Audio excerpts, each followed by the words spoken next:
Dad and Mom and I went on a road trip for 9 days. And it was so much fun.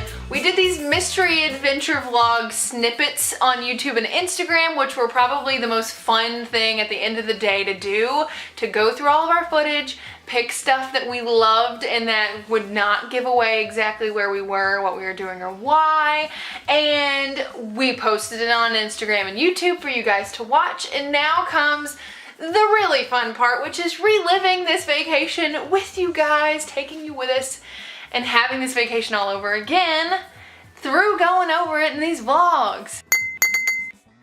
So, I'm going to be going through telling you what's worth it, what's not worth it. Did you know that this was there? You should go see this, those sorts of things. I'll just lay out how we kind of got to this point. Basically, we knew that we had 3 things that we wanted to hit as our big reasons to go on this road trip. Number 1, the shareholders meeting for the Green Bay Packers in Lambeau Field in Green Bay, Wisconsin. Tad is a shareholder, and so he gets tickets to go to this every single year, and we always say woulda, coulda, shoulda, we'll go. This year we went. Secondly, we were going to Canada. Why? To go to Niagara Falls, both on their side and our side, and we wanted to go to Toronto. So Canada. Third, Detroit. We could have gone through New York and then over, but we decided that Detroit is such a cool, huge part of American history, and we had to go see Detroit on the way back. So with those 3 things that we knew we were gonna do, we plotted them on a map and figured out a route that basically consisted of, dear God, please don't put me in a car for 12 hours straight. So we made concessions about where we were gonna stop, and that's ultimately what led it to be a 9-day trip, which I think was the secret to the success. I wouldn't suggest condensing it any further because we did have 1 day of 10.5 hours of driving that almost killed us all. So, without further ado, into day 1. And if you see me looking at my phone, it's because I'm scrolling through footage so I don't forget what to tell you. And we're on the road. Mom's over there, Tad's driving. You can't see what's all back there, but I tell ya, it's packed. Thankfully we have a large vehicle, because I'm pretty sure if we would have rented a car, this would not have worked. Hello. So we did these recaps every day. I started on the first day and then I decided that they were so cute I had to keep them. We got worse and worse at these as the days went on. Like, basically, I don't know if we just got over the idea of doing a recap or we were delirious or tired, but we were not very responsive at the end. We were just like, huh, what's going on? Huh? But I love these. We ended up cutting through the hills of Missouri, or mountains as it were. You can see that they're like cut out on the side, which is super cool. And then we ended up passing by St. Louis. We did this twice on our trip, both going to and coming back from the trip. And then we landed in Springfield, Missouri. The reason we went to Springfield, you may ask, apparently, I don't know if you knew this, there was this president named Abe Lincoln, and he built a house there before he was president. And it was super awesome. It's a free tour, so you should definitely go.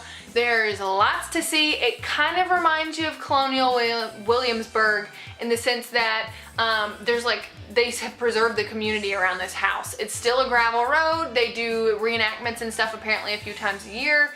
It's free. It's Abe Lincoln. It's awesome.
stopped by his, by the cemetery where he was buried, which sounds weird, but I mean, it's right there. And he has this gigantic monument to his name.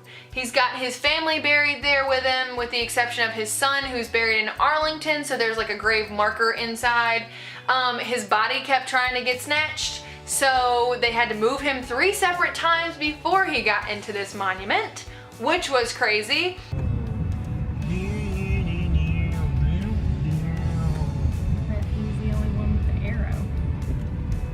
Might be that big obelisk in the middle. He just might.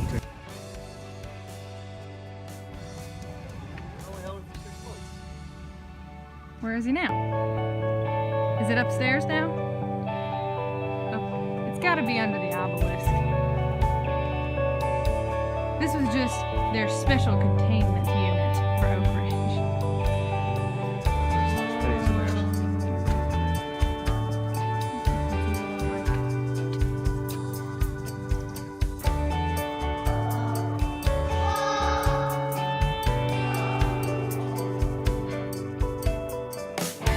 And then we sealed the deal at this place called Cozy Drive-In, which is the historic birthplace, whatever, the guy that invented the means to make corn dogs in a fryer, like deep fried corn dogs. Super cool story. We accidentally found it. There was like nothing to eat there except for this recommendation wise. Basically this guy was eating somewhere and they had made like a corn dog on a griddle. So it was like cornbread with a hot dog in the middle grilled on a griddle. And he decided he wanted to fry it. So he went back to his military base. This was back when he was in the military. Can't remember this guy's name. I'll try and find it and link it here. But he basically came back and figured out a way to put clothespins on a rod across a fryer, and he hung these skewers essentially of hot dogs dipped in cornbread with a clothespin over the fryer till he found the perfect invention. Like he has patents for the best means to fry a corn dog, which is pretty awesome. So that was day 1, I believe. Yes, that was day 1. We stayed in Bloomington, Illinois that night in a very not great hotel service-wise, but it had a bed, everything was okay, and that was day 1. So that was day 1. I hope that you'll join us for day 2, which will be coming up very shortly. What did you think of day 1? I mean, we did have a lot of driving, but we made sure we got some cool stuff in. I mean, cemeteries, yeah. I hope that you will check out the snippets. I will put them in a playlist in the card, and I will link it below as well. And I hope that you guys will subscribe so you don't miss the next video. I will see you next time. Bye!